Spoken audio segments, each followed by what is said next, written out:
Mr. Secretary General, get the UNIFIL forces out of harm's way. It should be done right now, immediately. Israeli Prime Minister Benjamin Netanyahu on Sunday called on the United Nations to pull its peacekeeping forces, a mission called UNIFIL, back from combat areas in Lebanon.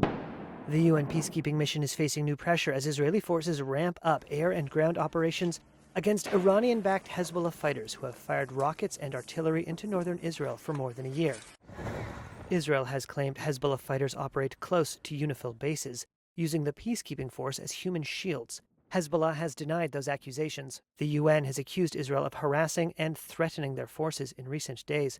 And on Sunday, the world body claimed Israeli tanks had burst through the gates of a UNIFIL base.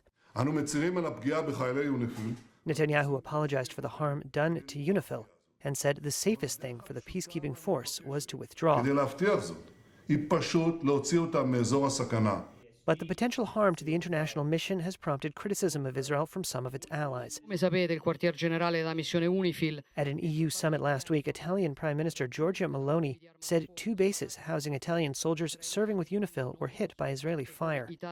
Italy has more than 1,000 troops in the 10,000-strong UNIFIL force, making it one of the biggest contributors of personnel. Her government said Meloni spoke to Netanyahu on Sunday, denouncing what she called the, quote, unacceptable Israeli attacks.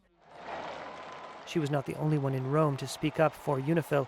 Pope Francis, in his Sunday address, asked that the peacekeeping force of the United Nations be respected. Israeli forces are trying to push Hezbollah back from the border. In a video released on Sunday, Israeli Defense Minister Yoav Gallant toured villages the army said it had captured. And he vowed Hezbollah would not be allowed to return.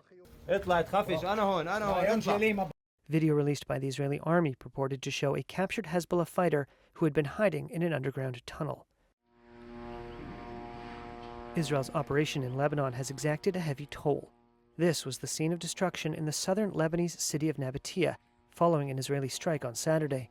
The operation has displaced more than 1.2 million people, according to Lebanon's government, which says more than 2,100 people have been killed and 10,000 wounded in over a year of fighting.